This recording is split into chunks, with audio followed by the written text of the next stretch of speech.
Hello दोस्तों, कैसे हैं आप लोग। Welcome to learner IAS together success. हम लोग अभी कंटिन्यू कर रहे हैं एंशिएंट हिस्ट्री क्लास 11th का। तो हमने 14th चैप्टर तक पढ़ लिया था। अभी हम लोग 15th चैप्टर देखेंगे, ठीक है, जो कि सिग्निफिकेंस ऑफ मौर्य रूल। ठीक है, तो क्या सिग्निफिकेंस था मौर्य रूल का, उसी को हम लोग आगे देखेंगे। चलिए आगे बढ़ते हैं। तो ये है हमारा chapter significance of Maurya rules. Okay, तो पहले हम लोग देखते हैं स्टेट कंट्रोल कैसा हुआ करता था। ठीक है, ब्राह्मणिकल लॉ बुक एक था जिसको हम लोग धर्मशास्त्र कहते हैं।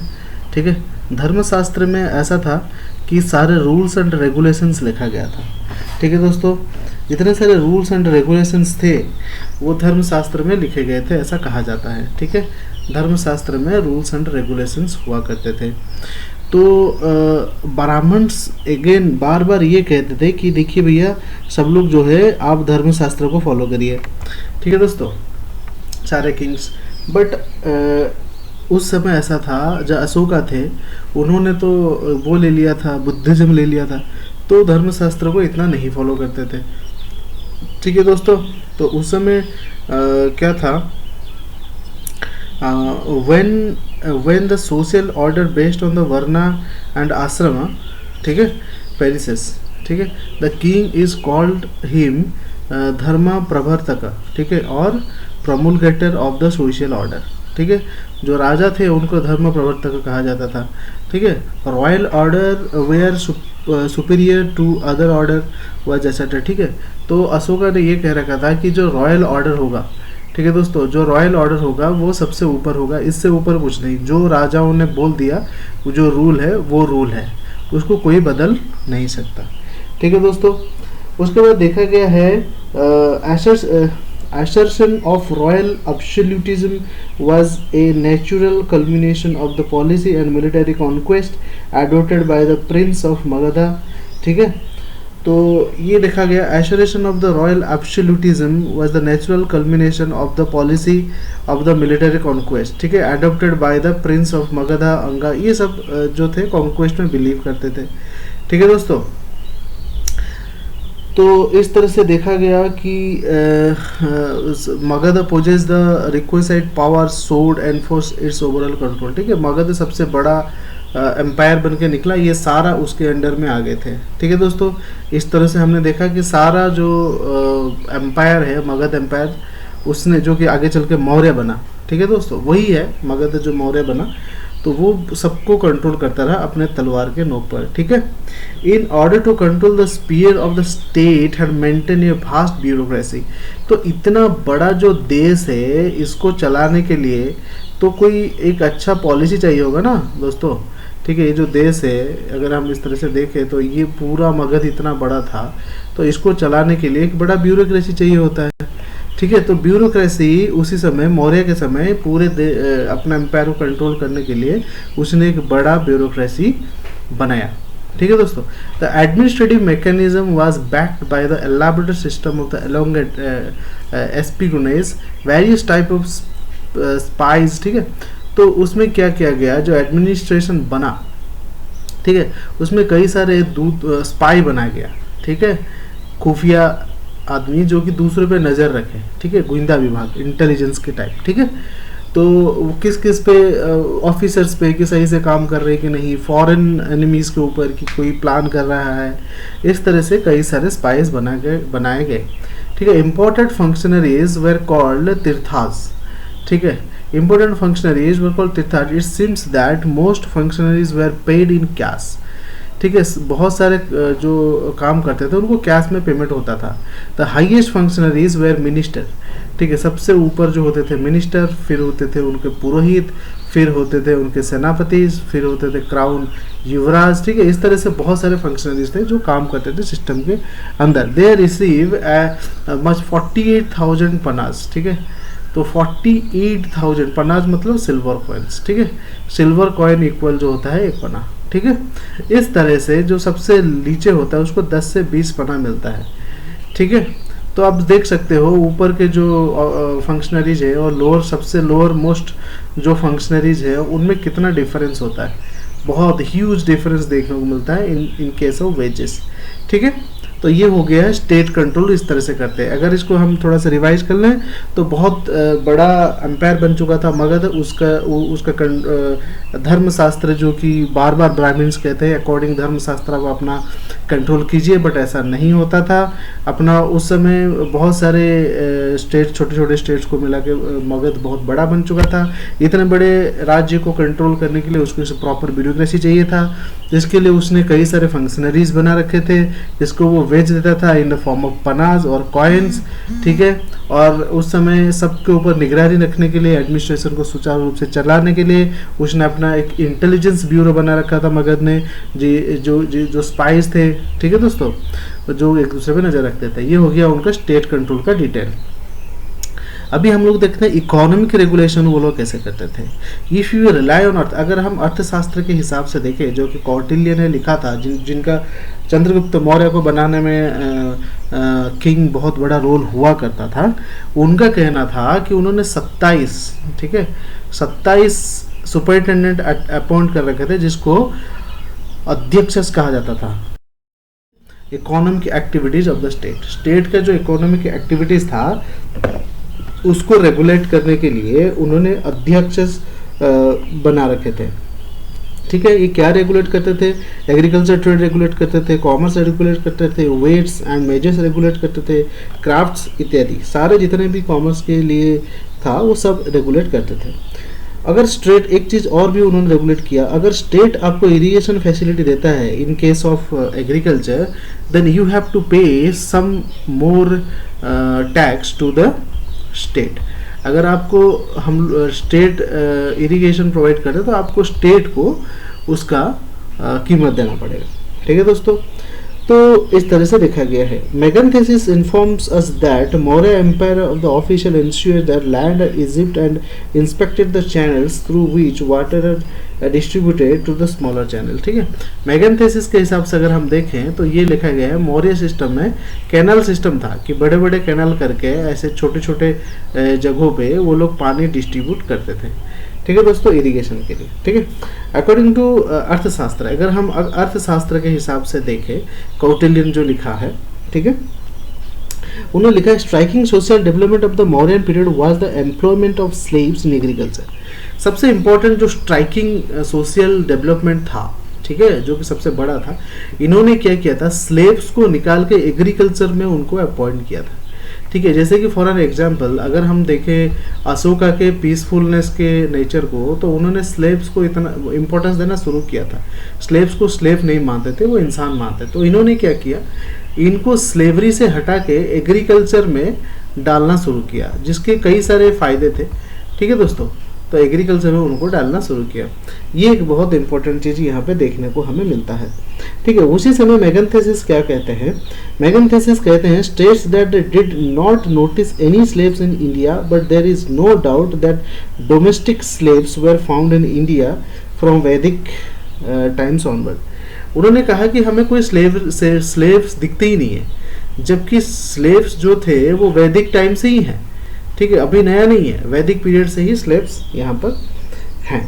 ठीक है दोस्तों, चलिए। The state maintained farms on which numerous slaves and hired laborers were employed. 150,000 war captives brought by Ashoka from Kalinga to Pataliputra may have been engaged in agriculture.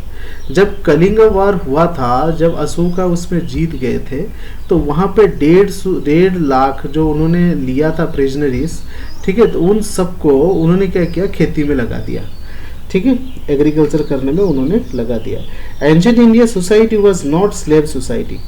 What the slaves did in Greece and Rome was done by the Shudras in India.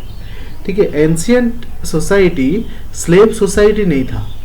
जैसे कि slaves वहाँ पे जो करते थे, जो दूसरे को काम करना, यहाँ पे वो शूद्र करते थे। जो ग्रीक और रोम में होता था वो यहाँ पे शूद्र लोग करते थे।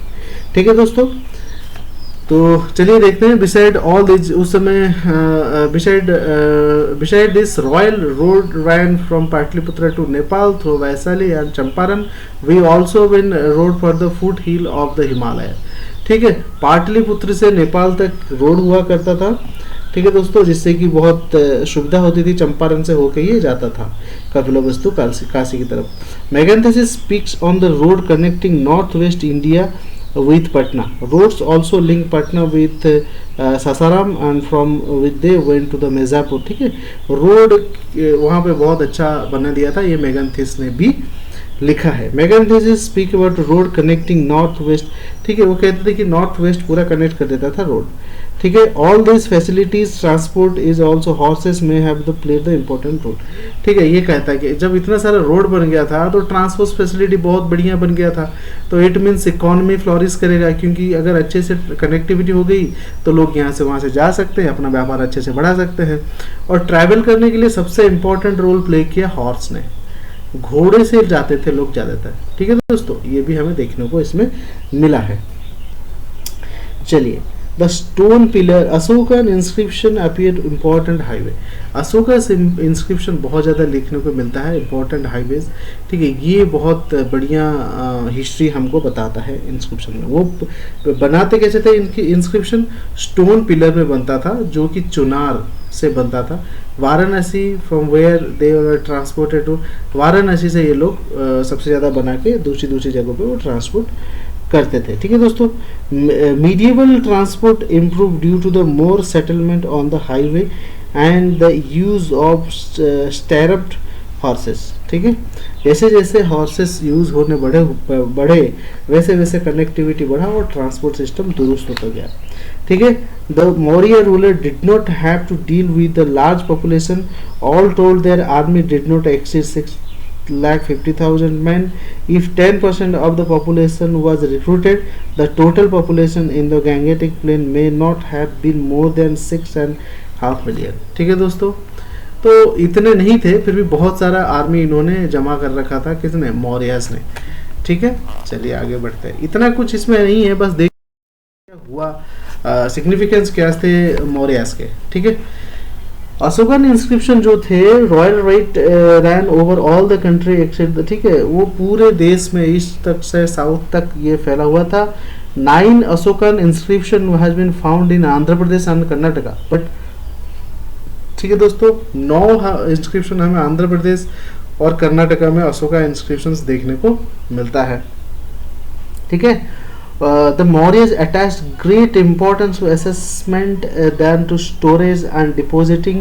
The Samaharta was the highest officer in charge of assessment of the Sannidhata was the chief custodian of the state treasury and storehouse.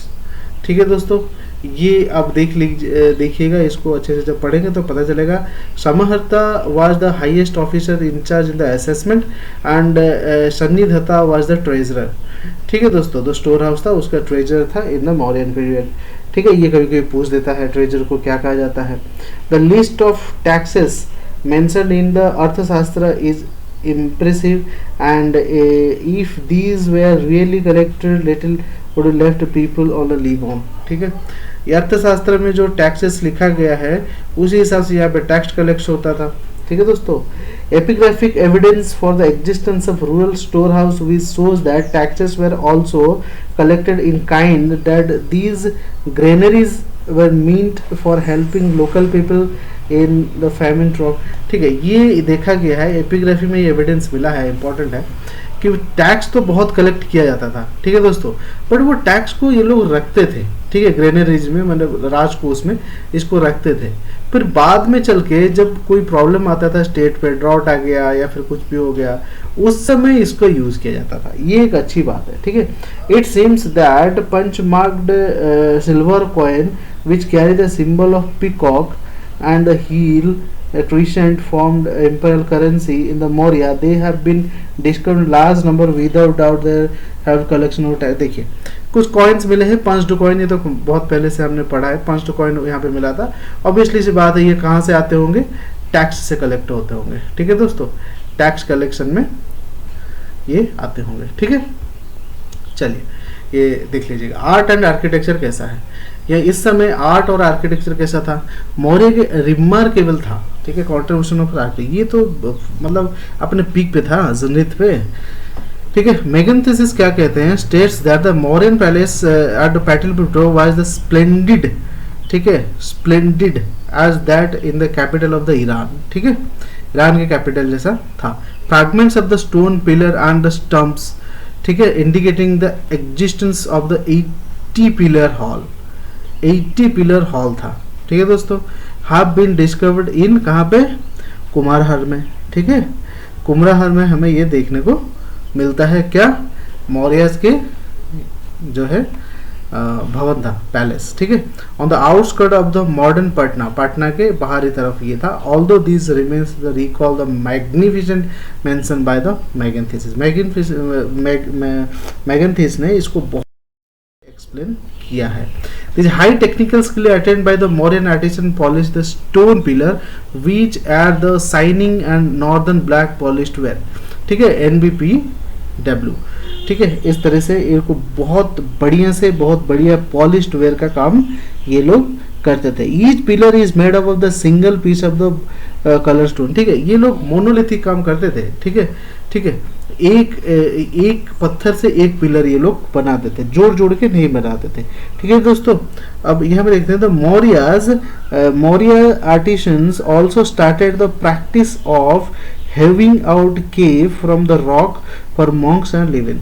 मौर्यक्स ने पत्थर को काट के केव बनाना शुरू किया, गुफाएं बनाना शुरू किया जिसमें मॉन्क्स रह सके। एक तो बुद्धिस्ट मॉन्क बहुत ज़्यादा थे ना, ये लोग ट्रैवल करते थे, ठीक है, तो एक जगह से दूसरी जगह तक, तो इनको रहने के लिए वहाँ पे जगह नहीं मिलता था, तो ये लोग क्या किए, पत्थर को काट के, पहाड़ को काट के छोटा छोटा ऐसे केव बनाने लगे जहाँ पे वो लोग रह सके, ठीक है दोस्तों।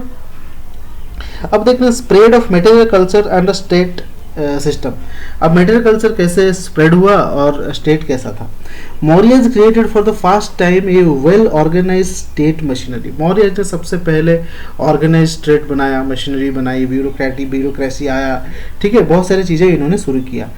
विच operated in the heart of the empire, ठीक है, सेंटर में, हार्ट ऑफ द एम्पायर मतलब एम्पायर जो उनके एम्पायर था उसके सेंटर में ये सब चीज़ें गवर्न हुआ करता था। On the other hand their conquest open the doors for trading and missionary activities, ठीक है, और दूसरी तरफ खूब ट्रेड हो रहा था, खूब मिशनरी मतलब जो प्रोपेगेंडा चल रहा था ना बुद्धिज्म का, इसका, वो सब बड़े जोरों शोरों से चल रहा था, ठीक है दोस्तों। आइए तो, और इन्होंने एक चीज़ और बढ़िया था, इन्होंने ना स्पोक व्हील रखते हैं, ठीक है दोस्तों। नेक्स्ट जो हम लोग पढ़ेंगे यहीं से कंटिन्यू करेंगे, ओके। ये थोड़ा लंबा चैप्टर है तो मैंने 2 में डिवाइड कर दिया, वरना वीडियो थोड़ी लंबी हो जाती है, ठीक है दोस्तों। चलिए फिर कुछ देर बाद दूसरा मैं ले आऊँगा। थैंक यू वेरी मच, पढ़ते रहिए, बहुत जल्दी ये मैं कर रहा हूँ, ओके, पढ़ते रहिए दोस्तों। सब्सक्राइब और लाइक आप कर सकते हैं, और कुछ सोशल मीडिया प्लेटफॉर्म्स हैं जहाँ पे हम लोग हैं, वहाँ पे हमारे साथ जुड़ सकते हैं। चलिए दोस्तों, पढ़ते रहिए, अपना ख्याल रखिए, ध्यान रखिए और जम के मेहनत करते रहिए, okay, thank you very much.